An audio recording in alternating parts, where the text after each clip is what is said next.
É isso aí, pessoal. Boa tarde, a paz do Senhor a todos. Nós vamos estar fazendo aqui uma conferência bíblica, né?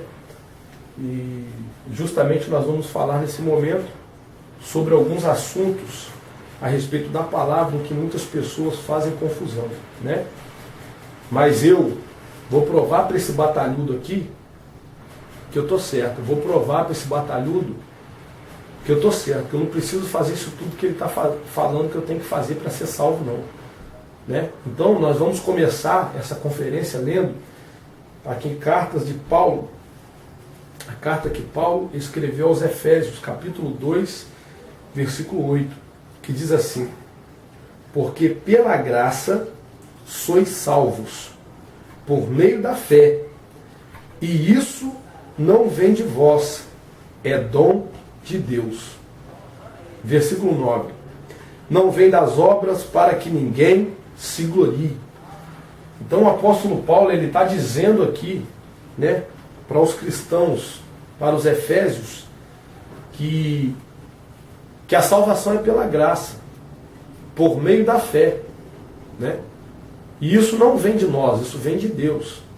E ele vai dizendo que não é pelas obras para que ninguém se glorie. Então, meu irmão, fé em Deus, fé em Cristo, acredito que Jesus vive, reina, viveu, veio aqui em terra, já pagou o preço por nós, né? E agora estou salvo. Eu só preciso acreditar, eu não preciso fazer tudo que esse batalhudo aí fica falando que eu tenho que fazer, não. É só acreditar. Só acreditar que ele veio, que ele é Deus, já pagou o preço e acabou. Eu não preciso fazer mais nada. Vou na igreja só no domingo e tá bom demais, meu irmão. O que tem? Entendeu? Não preciso fazer mais nada, irmão. É só acreditar. Jesus, ó, fé em Deus, acabou. Não precisa acreditar em mais nada. Acredita em Jesus e não preciso fazer nada. Eu vou fazer o quê? Para quê? Nós acabamos de ler que não é por meio das obras. Acabou, é pela fé em Cristo. Acabou. Não preciso fazer nada, já estou salvo. Acabou, entendeu? Então é isso aí que eu quero falar para esse batalhudo aí, e eu quero ver o que ele vai falar agora para mim.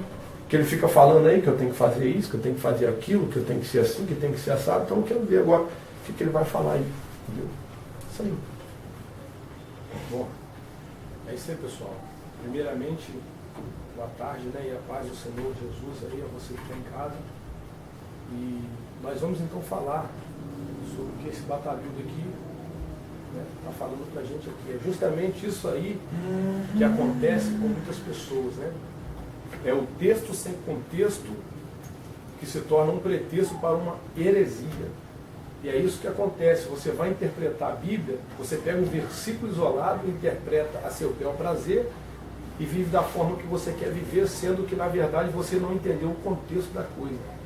Temos que ter muito cuidado com isso. Muitas pessoas dizem assim: não, que agora a época da lei já passou, né, o período da lei, né, a dispensação da lei, agora é a dispensação da graça, agora é tudo tranquilo, já era. Aí é que você se engana.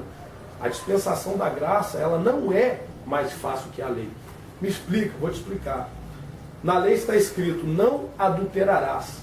E quem adulterava era apedrejado até a morte. Na graça, Mateus capítulo 5, Jesus vai dizer que se olhar para uma mulher e a desejar ou a cobiçar no teu coração, já adulterou. Então você pode perceber que você não precisa adulterar para já ser um adulto. Essa é a dispensação da graça, né? Que não é dessa forma. O apóstolo Paulo vai dizer: salvos sois pela graça, não é de graça. Não é você é salvo de graça, não. Ele está falando, a salvação é pela graça, não é de graça, é pela graça. A graça é a dispensação que nós vivemos. Mas você pode entender que até Jesus, para iniciar essa dispensação da graça, ele teve que pagar um alto preço. Como assim nós não vamos pagar nada? Não é dessa forma. Então, vamos ver direitinho o que esse rapaz está dizendo aqui, esse batalhão está falando aqui. Quem está certo? Tiago ou Paulo está certo? Vamos entender aqui. O apóstolo Tiago vai dizer assim, no capítulo 2, versículo 17. Assim também a fé, se não tiver as obras, é morta em si mesma. Olha só. No versículo 20 ele vai dizer: mas ó homem vão, queres tu saber o que é a fé sem obras? É morta. E ele vai dizer: porventura Abraão, o nosso pai, não foi justificado pelas obras, quando ofereceu sobre o altar o seu filho Isaque? Bem vês que a fé cooperou com as suas obras, e que pelas obras a fé foi aperfeiçoada. Ou seja, não tem como mostrar fé sem obra. Fé sem obra não existe. E cumpriu-se a escritura que diz: e creu Abraão em Deus, e foi-lhe isso imputado como justiça, e foi chamado o amigo de Deus. Ó, 24. Vedes então que o homem é justificado pelas obras, e não somente pela fé. É justamente as pessoas, só pela fé não, pelas obras. Davi no Salmo 62, versículo 12, vai dizer assim, ó: o Senhor é misericordioso, e retribuirás a cada um segundo as suas obras. Olha aí. Apocalipse vai dizer que nós seremos julgados de acordo com nossas obras. Então, peraí. Então vamos estudar melhor o que Paulo está dizendo lá, para a gente entender melhor esse negócio. Vamos ver aqui. Porque pela graça sois salvos, ou seja, pela graça, não é de graça. Peraí. Sois salvos por meio da fé. E isso não vem de vós, é dom de Deus. O que não vem de nós, que é dom de Deus, que ele está dizendo, é a fé. Você vai ver os discípulos no capítulo 17 de Lucas, pedindo ao Senhor, dizendo: Senhor, acrescenta-nos a fé. Você vai ver no capítulo 22 de Lucas, Cristo dizendo para Pedro assim, ó: Pedro, Satanás pediu para se andar contigo, mas eu roguei ao Senhor e pedi para que a tua fé não desfalecesse. A fé não vem de nós, vem de Deus. E Judas vai dizer no versículo 3 do seu capítulo o seguinte: vos escrevo para vos exortar a batalhar pela fé que uma vez foi dada aos santos, ou aos santos uma vez foi dada. Então essa fé que o apóstolo Paulo está dizendo, é ela que é de Deus. Ela que é dom de Deus. Essa fé que vem de Deus para nós. Então ele vai dizendo, não vem das obras para que ninguém se glorie.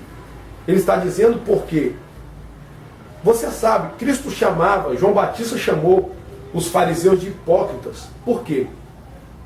Porque eles praticavam obras para mostrar que eram obras, né? Obras para mostrar que eles eram diferentes, mas na verdade o teu coração era pura enganação. Então olha só, não vem das obras para que ninguém se glorie. Tem muita gente religiosa dentro da igreja. Entenda, religiosa. Você falou aí que só vai no culto domingo. Salvação não é explicada por isso não, você vai entender. Tem muita gente religiosa dentro da igreja, que vai na igreja todo dia, que busca todo dia, que não sei o que, todo dia, mas ele na verdade é um religioso e ainda não encontrou Jesus. Como eu fiquei 17 anos dentro da igreja, sem conhecer Jesus de verdade. Ou seja, aquela pessoa que faz tudo, mas não faz nada. Salvação não é explicada por isso. Entenda. Então, agora você vai entender. Vamos para o contexto da situação. Olha o que o apóstolo Paulo está dizendo. Não vem das obras para que ninguém se glorie. Versículo 10. Porque somos feitura sua, criados em Cristo Jesus, para as boas obras. Olha só. As quais Deus preparou para que andássemos nela. Paulo não está dizendo, filhão, que você tem que viver do seu jeitinho aí. Olha só, está entendendo? Olha só o contexto da situação. Lê um versículo só, quer se basear por aí, não é assim. Ó, vou ler a última parte para você ver. Deus preparou para que andássemos nela. As obras que Deus preparou para que andássemos nela. Ou seja, o salvo, ele vai praticar obras de salvo. Está entendendo? E o não salvo vai praticar obras de não salvo. Então, na verdade, para você ser salvo pela graça, a graça também tem um preço. Olha o preço que Jesus ensina a graça. Ame ao teu Deus de todo o teu entendimento, de todo o teu coração. E ao teu próximo como a ti mesmo. Já é um mandamento da graça. Olha outro mandamento da graça. Quem não pega a sua cruz e não segue após mim, não é digno de mim. Outro mandamento da graça. Olha aqui, olha aqui. Quer vir após mim? Negue-se a si mesmo. É outro mandamento da graça. Então, meu irmão, se você for procurar saber de verdade o que Paulo estava dizendo, você acha que Paulo foi o que mais obrou? Paulo foi o que mais se dedicou para a obra do Senhor. Agora você vem me dizer que é só acreditar e ponto final? Quem acredita vive a mudança, porque evangelho não é somente... evangelho não é moda. Você está entendendo? Evangelho não é, eu sou crente, eu acredito crente, até o diabo é. Evangelho é mudança de vida. E quando nós acreditamos nesse Jesus, a nossa vida sofre uma mudança na hora. Porque ele disse, ide por todo mundo, pregai o evangelho a toda criatura. Então a obra do salvo, você que acredita em Jesus, né? Você que acredita em Jesus, você tem que obrar obra de salvo. Você tem que realizar a obra de salvo. E que é a obra de salvo? Obra de salvo não é ser religioso, irmão. Obra de salvo é praticar a justiça, é ser justo. Obra de salvo é viver uma vida de arrependimento. Obra de salvo é não ser avarento, né? O cristão não pode ser avarento. O cristão ele tem que ser convertido de verdade. E tem que se doar para Jesus, porque Jesus mandou nós pregarmos. Então essa é a obra que nós temos que fazer. Igreja não é templo.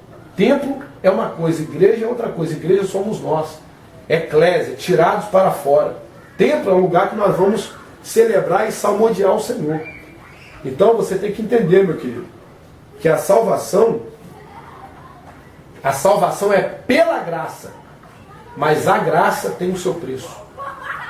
Entenda isso. Eu não estou dizendo para você, aí você vem e pergunta, mas e aquelas pessoas, o traficante, o pecador que morreu, que nunca se converteu, nunca fez obra nenhuma e morreu, e ali no último momento ali, você vai dizer o quê? Ele estava matando, foi para o inferno, foi para o céu. A nós não foi dado o poder de julgar. Entenda. O último instante de uma pessoa com Deus é só ela que sabe. E Deus. Nós não temos esse poder de entrar no julgamento do último segundo de uma pessoa quando está morrendo. Não foi nos dado esse poder. Então, o que eu estou dizendo é que quando nós vivemos, nós temos que praticar obra. Porque, na verdade, as suas obras vai dizer quem você é. É o seu testemunho de vida que vai passar para as pessoas quem você é. Porque Cristo disse, sede meus imitadores. Paulo vai dizer, sede meus imitadores, assim como eu sou de Cristo. Então, quando você imita Cristo, você está obrando a obra de um salvo, né? Então, justamente, nós temos que pegar um contexto geral para a gente afirmar uma situação. Entendeu? Você não pode bater o pé no chão para dizer uma coisa, sendo que você não analisou o contexto bíblico. É aquilo que eu disse, Bíblia explica Bíblia. Amém? Então eu gostaria de deixar essa palavra para vocês aí, que vocês possam verdadeiramente dar o seu melhor dia após dia e conhecer esse Jesus dia após dia, que ele possa fazer mudança de verdade na sua vida e que você fuja das heresias, irmão, prossiga em conhecer, fuja das heresias, porque a heresia, ela mata de certa forma. Nós não podemos ser hereges, nós temos que acreditar na palavra poderosa, que é uma só, e nunca entra em contradição. Que Deus nos abençoe, em nome de Jesus Cristo.